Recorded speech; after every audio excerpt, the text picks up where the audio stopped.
Hello students, today we are back with writing section for class 9 and 10 and as you all know CBSE this time has brought about a change in the syllabus.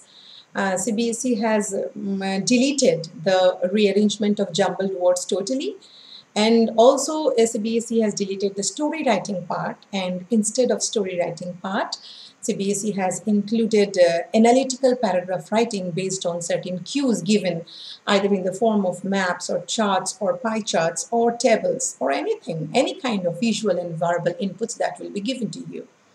So this is for both class 9 and 10, remember. And I thought since analytical paragraph writing is totally new to you, so it would be better to discuss about analytical paragraph presently and then start the next part of the writing sections that you already are aware of. So when we talk about analytical paragraph, the question may arise in your mind what this analytical paragraph actually means. See, earlier also CBSE, in CBSE curriculum for class 9, 10 and 11 also analytical paragraph was there, but in some other form. We used to call it data interpretation or interpreting the data that has been given to you. That interpretation of the data were given in the form of some maps or pie charts or tables or some, you can say some pictures. Several kinds of inputs were given. Sometimes it was visual input, sometimes it were verbal inputs. So interpreting those data, it was there. So this time, since analytical paragraph is being asked, you can well realize and you can well understand that this time you are not supposed to write either article or report understanding that visual input. You have to comprehend that. You have to comprehend the given visual input or the verbal input that has been given to you, and after comprehending, you are supposed to analyze that. Now let's discuss clearly about this analyzing of the data. See, when you are given a paragraph, when you are given a certain input, what do you do? ভালো করে দেখো নিশ্চয়ই সেটাকে very clearly, you have to be a very keen observer at that time, isn't it? You need to observe it very keenly. You need to understand it, comprehend it, what the data actually wants to tell. It actually wants to show you, actually. Because nothing is there other than the data, other than the chart, other than that map or whatever is being given to you. So this becomes very important that you have to be a very keen observer before starting this analytical, starting writing this paragraph, analytical paragraph. Okay? I think যে এই এক্সাম্পলটাকে analytical প্যারাগ্রাফকে ভালো করে বোঝানোর জন্য আমার মনে হয় it is very important that you should understand what analytical paragraph is, আর সেই জন্যই আমি তোমাদেরকে একটা ছোট এক্সাম্পল বলছি। যেমন মনে করো most of you enjoy eating hamburgers or burgers. You can well distinguish between a burger and a sandwich. In both the cases we see যে দুটো ব্রেডের ভেতরে কিছু স্টাফ থাকছে যেটাকে ভেতরে রাখা হচ্ছে, বার্গারও হচ্ছে স্যান্ডউইচও হচ্ছে, but you can say you can easily differentiate a burger from a sandwich. কিভাবে? স্যান্ডউইচের ওপরের যে লোফটা থাকছে সেটা তুমি বুঝতে পারছো যে দ্যাট ব্রেড স্লাইস আছে, দুটো স্লাইসের মধ্যে থাকছে, but when it is a burger it is between two Banas.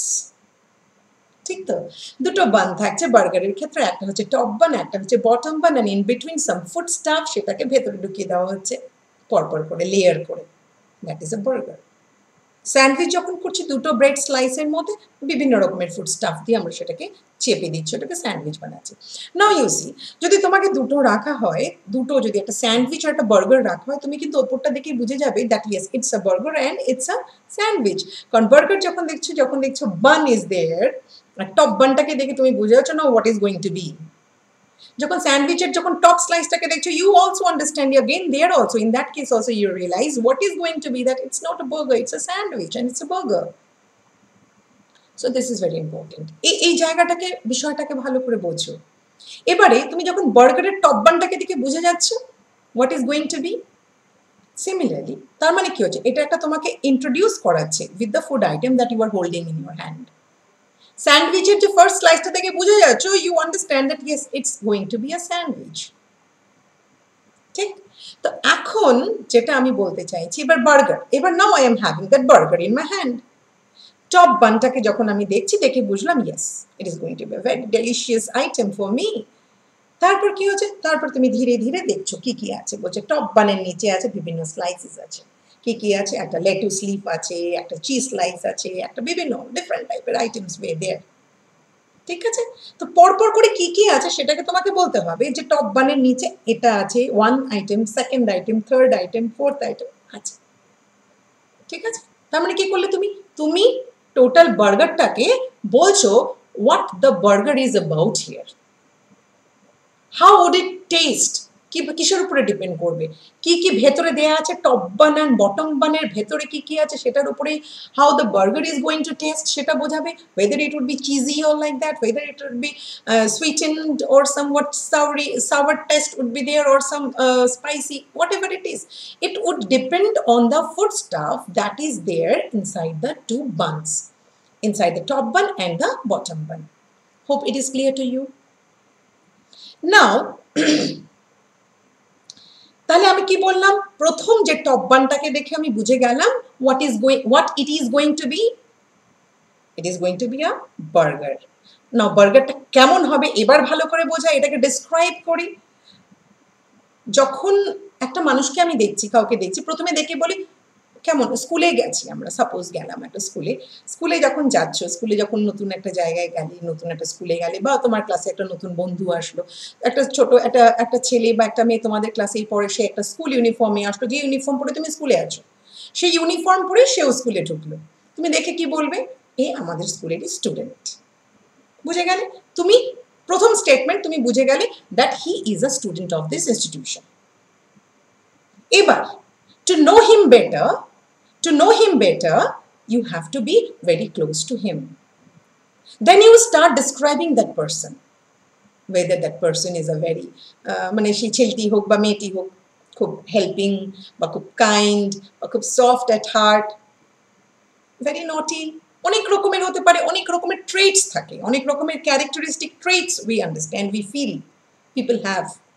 তো তুমি তারপর সেই মানুষটিকে ডিসক্রাইব করলে, আলটিমেটলি লাস্টে কি বলবে তোমার কনক্লুডিং স্টেটমেন্টে, যে ছেলেটি যদিও আমাদেরই ক্লাসে পড়ে, আমাদেরই সাথে বন্ধুত্ব করে, বা আমাদেরই স্কুলেরই একটা স্টুডেন্ট, বাট ছেলেটি ওভারঅল অমুক অমুক অমুক অমুক যা যা বলে। কি হলো এই অমুক অমুক গুলো, কি এতক্ষণ ধরে তুমি যেটাকে ডেসক্রাইব করলে সেটাকে কি করলে তুমি কম্প্যাক্ট ওয়েতে লাস্টে কনক্লুডিং রিমার্কে বললে। বোঝা গেল কি না? আমি এবার এটাকে আবার বার্গার দিয়ে বুঝিয়ে নিই। এই ব্যাপারগুলোকে একটু ভালো করে বুঝে নাও, otherwise you won't understand what to do while writing an analytical paragraph. এবার বার্গারটাকে যখন তুমি দেখছো, যখন টপ বানটাকে দেখছো মোটা হয়ে আছে, আর বটম বান এন্ড টপ বানের মধ্যে অনেকটা গ্যাপ, ভেতরে অনেকগুলো খাবারের স্লাইস রাখা আছে, লেটুস লিফ আছে, বিভিন্ন রকমের আইটেমসগুলো রাখা আছে, বলছে যে আমি টপ বান দেখে বুঝে গেলাম that it is going to be a burger. Now how would it taste? It depends on the food items kept inside, put inside. বললাম, এবার আমি ডিসক্রাইব করলাম কি কি ফুড আইটেমগুলো আছে, বললাম। এবার লাস্টে আমি ওটাকে কি করে কনক্লুড করবো, নাও ইটস দ্য বটম বান দিয়ে ওটাকে আমি কম্প্যাক্ট করলাম, কৌটোটাকে বন্ধ করে দিলাম একরকম। একটা কৌটো খুললাম মুখটা, তার মধ্যে সমস্ত জিনিস ঢোকালাম, এবার কৌটোটাকে বন্ধ করে দিলাম, মানে I am concluding that remark. Bottom bun will work as the concluding remark. Hope it is clear to you. তাহলে আমি বললাম টপ বানটাকে বোঝালাম ইন্ট্রোডাক্টরি রিমার্ক, ইন বিটুইনটাকে বললাম describing or analysing what you see in the visual or the verbal input, and the bottom বানটাকে বোঝালাম, বা last যে বানটাকে বোঝালাম সেটা হলো কনক্লুডিং রিমার্ক। সেটা কি কে বলবে, কি কনক্লুড করবে, ওই যে তোমার টপ সেন্টেন্স যেটা ছিল, যেটাকে টাইটেল সেন্টেন্স বলে থাকি আমরা, সেই টাইটেল সেন্টেন্সটাকেই তুমি তোমার মতন করে ওটাকে সাম আপ করে নিয়ে 1 or 2 লাইনসে কমপ্লিট করে দাও, কম্প্যাক্ট করে দাও। Within 150 words you have to complete the whole thing. 150 to হয়তো 200 যেতে পারে। 150 to 200 এর মধ্যে এটা তোমাকে কমপ্লিট করতে হবে টোটাল লেখাটাকে 150 থেকে 200 এর মধ্যে করতে হবে যেটা আমাদের স্টোরি রাইটিং এর ক্ষেত্রে ছিল সেই স্টোরি রাইটিংটাকেই চেঞ্জ করে এবার করা হলো প্যারাগ্রাফ মানে অ্যানালিটিক্যাল প্যারাগ্রাফ রাইটিং হোপ এটা ক্লিয়ার হয়ে গেছে তোমাদের কাছে তাহলে আমি আরেকবার তোমাদের কাছে এই জিনিসটাকে বিষয়টাকে আরেকবার বলে দিই যে তাহলে আমাদের করতেটা কি হবে আমাদের তাহলে অ্যানালিটিক্যাল প্যারাগ্রাফ লিখতে গেলে আমাদের কি কি করতে হবে বলছে প্রথম প্রশ্ন যেটা হবে প্রথম যে স্টেপ হচ্ছে সেটা আমরা করব হচ্ছে যে ভেরি অবজার্ভ মানে very carefully we have to observe the given cues given cues কি কি হতে পারে বললাম ম্যাপ হতে পারে চার্ট হতে পারে লাইন গ্রাফ হতে পারে টেবলস হতে পারে কিছু পিকচার্স থাকতে পারে যা থাকবে যেটাই থাকবে সেটাকে তোমাদের কি করতে হবে খুব কেয়ারফুলি অবজার্ভ করতে হবে বুঝতে হবে what it actually tries to say next is যে তুমি যখন দেখলে তোমার একটা ওভারঅল ভিউ নিতে হবে অ্যাবাউট হোয়াট ইউ আন্ডারস্ট্যান্ড তুমি প্রথমেই যেটা অবজার্ভ করলে সেই ওভারঅল ভিউ যেটা নিলে তোমার টোটাল মানে থ্রু দ্য পিকচার যে ডিটেলটাকে ওরা যেই মানে ম্যাটারটাকে বা ওরা প্রেজেন্ট করতে চাচ্ছে থ্রু দ্য পিকচার সেটার ওভারঅল ভিউ নিতে হবে এবার সেই টোটাল বিষয়টা যেটা মনে করো একটা স্টোরি লিখতে গেলে একটা টাইটেল লিখি আমরা তো টাইটেল লিখি তো সেটা হচ্ছে আমাদের মেইন সেন্টেন্স টপিক সেন্টেন্স যেটাকে আমরা বলে থাকি টাইটেল সেন্টেন্স যেটাকে আমরা বলে থাকি তো তোমাদের এখানে একটা টাইটেল সেন্টেন্স দিয়ে কিন্তু অ্যানালিটিক্যাল প্যারাগ্রাফ রাইটিংটা স্টার্ট করতে হবে সাপোজ একটা চার্ট তোমাদেরকে আমি কিছু এক্সাম্পলস প্রোভাইড করব দেখতে পারবে তোমাদের আমি পিটিএফ এ কিছু পাঠিয়ে দেবো আফটার দ্য ভিডিও তো মনে করো একটা চার্ট দেখলে চার্টটা কিসের ছিল আমাদের গ্রাফটা কিসের ছিল বলছে একটা লাইন গ্রাফ দেখাচ্ছে যে students performance of the boys and the girls of class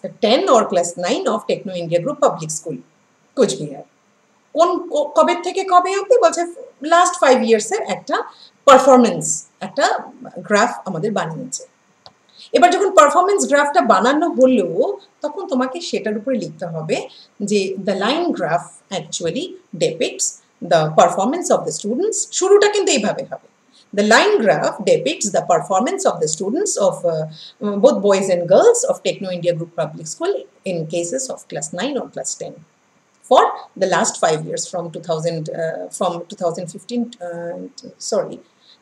2015 to 2020 বা এরকম কিছু একটা তোমাকে ওটা কিন্তু তোমার টপিক স্টেটমেন্ট হয়ে যাচ্ছে topic sentence or topic statement হয়ে যাচ্ছে মানে টোটাল জিনিসটা কি বোঝাচ্ছে সেটা তোমাকে উইদিন ওয়ান সেন্টেন্স ওটাকে লিখতে হবে মনে করো সেটাই টাইটেল তোমার what the visual input what the cue is actually depicting সেটা তোমার ফার্স্ট সেন্টেন্সে থাকবে যেহেতু বলা হয়েছে অ্যান অ্যানালিটিক্যাল প্যারাগ্রাফ তার মানে কি টোটাল বিষয়টাকে তোমাকে একটা প্যারাগ্রাফে লিখতে হবে you cannot actually split it into different paragraphs because you are not asked to write an essay or you are not asked to write an article on it you have been asked to write an analytical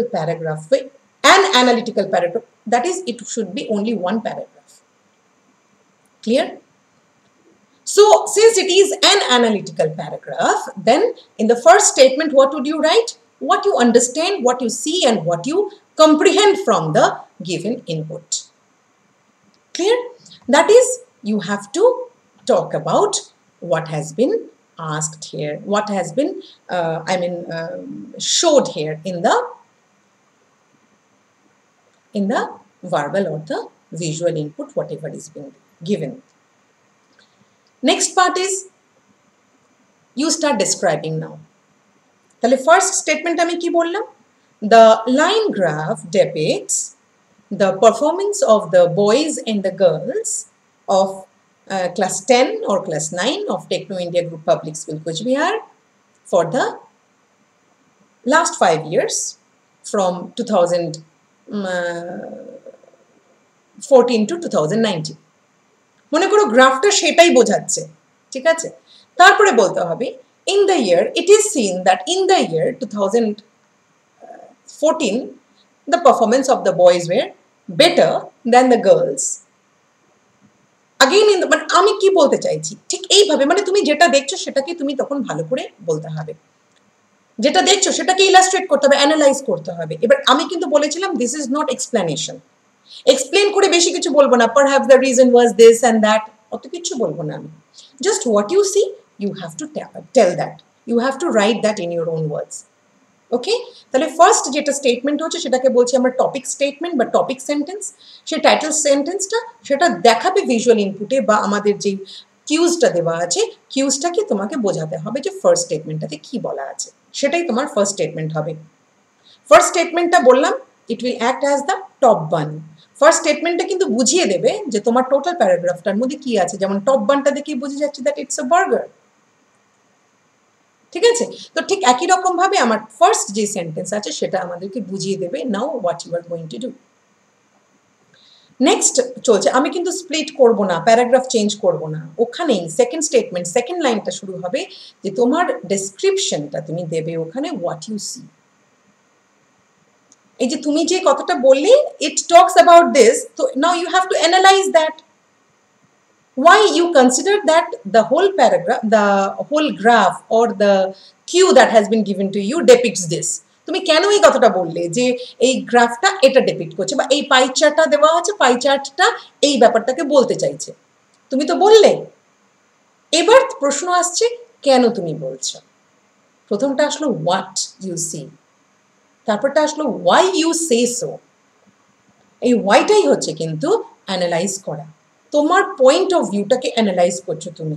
Y you consider that yes this can be called as the topic statement. তারপরে তুমি যখন analyse করে দিলে, তোমাদের যখন অ্যানালাইজটা হয়ে গেল, অ্যানালিসিসটা হয়ে গেল, লাস্ট যখন খুব বলা যাবে না, মাথায় রাখতে হবে উইদিন 150 to 200, আমি বলেই দিয়েছি ওয়ার্ড লিমিটেশন। এবার যখন মোটামুটি আমার বলা হয়ে গেল পুরো গ্রাফটাকে, মনে রাখতে হবে কোহেরেন্ট ইউজ অফ ল্যাঙ্গুয়েজেস হতে হবে। এটা তোমাদের সবসময় আমি বলে থাকি, ইউ নো ইট ওয়েল, যে আমরা কিন্তু যখন যেটা বলবো পরপর করে বলে যাব। When you start talking about the performance of the students in the year 2014, তারপরে যদি তুমি 2020 বলো, তারপর আবার যদি গিয়ে 2015 চলে যাও, তাহলে কিন্তু কোহেরেন্ট হলো না। যে তারপর থেকে পারফরমেন্সগুলো তোমার কি মনে হচ্ছে, ওয়েদার এটা ভালোর দিকে যাচ্ছে কি খারাপের দিকে যাচ্ছে, সেটাকে তোমাকে বলতে হবে, সেটা তুমি বললে পরপর। তারপর গিয়ে লাস্ট স্টেটমেন্ট কি দাঁড়াবে, কনক্লুডিং স্টেটমেন্টটা দাঁড়াবে ওই যে তুমি প্রথম স্টেটমেন্ট বলেছিলে যে ইট ডেপিক্টস দিস, কেন, তারপর পরের সেন্টেন্সগুলো কি ছিল, why you said that the graph or the queue depicted that. তাই তো, তুমি কেন বলেছিলে, মানে ওটাকে তুমি ডিসক্রাইব করলে, এবার গ্রাফটাকে তুমি ডিসক্রাইব করলে, তাতে তুমি প্রুফ করাতে চাইছো যে তুমি যেটাকে বললে টপিক স্টেটমেন্ট ইট ওয়াজ কারেক্ট। হয়ে গেল। এবার লাস্টটা হচ্ছে কনক্লুডিং স্টেটমেন্ট। কনক্লুডিং স্টেটমেন্টের মধ্যে তোমার ওভারঅল ভিউ, মানে you have to wrap it up, whatever you have done, whatever you have talked about, you need to wrap it up then. Wrap it up মানে কি, compact করে ফেলতে হবে, যে তাহলে আমরা আলটিমেটলি কি দেখলাম, that the performance of the students in this school has been increasing, একটা বেটারমেন্টের দিকে আগাচ্ছে, whatever you call it, মানে in any way you can say that. তার মানে ফার্স্ট স্টেটমেন্টের পরে মাঝখানটাকে কি করব, আমি বোঝাবো জিনিসটা what it is about. Next আমরা কি করব, মানে কনক্লুডিং স্টেটমেন্টটাকে আমরা কম্প্যাক্ট করে নিয়ে, র্যাপ করে নিয়ে, টোটাল জিনিসটাকে র্যাপ করে নিয়ে কনক্লুডিং স্টেটমেন্টটা বন্ধ করে দেবো। And it should not exceed 200 words, that you all know very well. So hope this is now clear to you কি আমাদের এই ধরনের কাজগুলোকে কিভাবে করতে হবে। আর মনে রাখতে হবে যখনই আমরা কোনো কিছু লিখবো, আমাদের কিন্তু very clear it should be. যখন আমরা কোনো কনক্লুডিং রিমার্ক করব, মানে যেমন আমাদের যেটা আমি বললাম, মানে ইন্ট্রোডাক্টরি যে সেন্টেন্সটা হবে, মানে সেটা কিন্তু actually it will establish the content. This is very important. The introductory statement is going to establish the content. So for that reason, introductory statement or the introductory line is very important. ঠিক আছে, এটা focus করবে, কিন্তু এটা reflect করবে তোমার next part of the প্যারাগ্রাফকে। Next part of the প্যারাগ্রাফকে ও রিপ্রেজেন্ট করছে কিন্তু আমার টপিক স্টেটমেন্টটা বা ইন্ট্রোডাক্টরি লাইনটা। Hope this is very clear to you all. আচ্ছা, তারপরে যেটা বলতে হবে, আমি আগেও তোমাদেরকে বলেছিলাম যে when you talk, when you write, আমি আগেও বলেছি তোমাদেরকে, সবসময় বলি you have to use very simple English, very it should be correct, grammatically correct হতে হবে, কনস্ট্রাকশনের দিক দিয়ে কারেক্ট দেখতে হবে। সেই জন্য it is better to use small sentences, খুব লেন্দি সেন্টেন্স করতে যেও না, লেন্দি সেন্টেন্স করতে গেলে সেটা অনেক বেশি গন্ডগোল হয়ে যায়, অনেক সময় মেলাতে পারা যায় না, অনেক সময় সেন্টেন্স টাইপগুলো যখন কমপ্লেক্স হয়ে যায়, অনেক compound type of sentence and complex sentences করা হয়, স্টুডেন্টসরাও নিজেরাই কনফিউজড হয়ে যায়, শুরুটা কোথায় গিয়েছিল অ্যান্ড ফিনিশিংটা গিয়ে এলোমেলো করে ফেলে। So don't do that. তো ছোট ছোট সেন্টেন্সে করো, ইট উড বি বেটার। আর এইভাবে আমাদের analytical paragraph writing would be done. Hope বুঝতে আর তোমাদের কোনো অসুবিধা হবে না এখানে। আমি তাহলে আরেকবার এটাকে ছোট্ট করে বলে দিই, অ্যানালিটিক্যাল প্যারাগ্রাফটা যখন আমরা লিখব তখন সেটা আমাদের 150 to 200 ওয়ার্ডসের মধ্যে লিখতে হবে। You will be given certain cues, might be in the form of verbal or visual, যে কোনো কিছু হতে পারে, হয়তো একটা চার্ট দিয়ে দিতে পারে, হয়তো একটা পাই চার্ট এঁকে দিতে পারে, তোমার পাই চার্টকে দিয়ে গ্রাফিক্যাল রিপ্রেজেন্টেশন যেটাকে বলা হয়, বা একটা টেবিল বানিয়ে দিতে পারে, বা একটা লাইন গ্রাফ এঁকে দিতে পারে।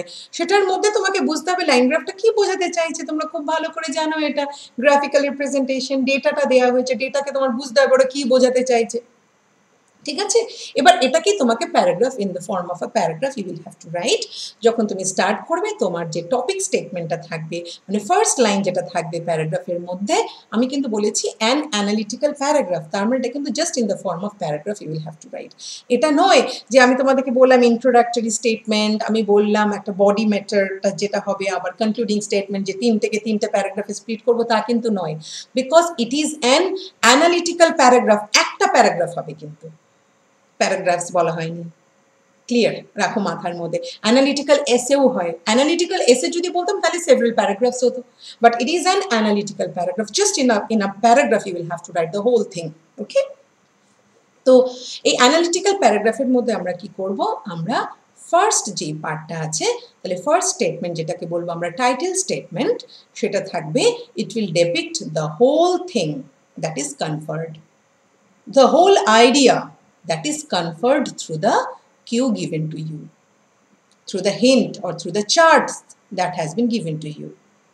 প্রথম স্টেটমেন্টটা তাহলে বলবে যে এই চার্টটা কি বলছে, এটাকে বলতে হবে this line ডেপিক্টস, this chart ডেপিক্টস, this table shows, এইভাবে স্টার্ট করতে হবে। করে নিয়ে ফার্স্ট স্টেটমেন্টটা লিখলে, তারপরে তুমি সেটাকে ইলাবোরেটলি বলো কি দেখতে পাচ্ছ। তুমি যে বলে শো করছে যে পারফরমেন্স অফ দ্য স্টুডেন্টস, তাহলে তোমাকে তারপরে এগুলো কি বলতে হবে, যে পারফরমেন্সটা তাহলে 2014-এ এমন ছিল, 2015-এ এমন হয়েছে, 2016-এ এমন হয়েছে, 2019-এ গিয়ে এমনটা হয়েছে। তার মানে আমি দেখতে পাচ্ছি যে চারটার মধ্যে দেখা যাচ্ছে বেটারমেন্ট অফ দ্য স্টুডেন্ট, ছেলেদের পারফরমেন্সটাকে ভালো দেখা যাচ্ছে, মেয়েদেরটা খারাপ হচ্ছে, বা ভাইস ভার্সা হচ্ছে, বা কোনো এক সময় মাঝখানের দিকটাতে একটু খারাপ হয়েছিল, আবার দেখা যাচ্ছে সেটাকে রিগেইন করেছে।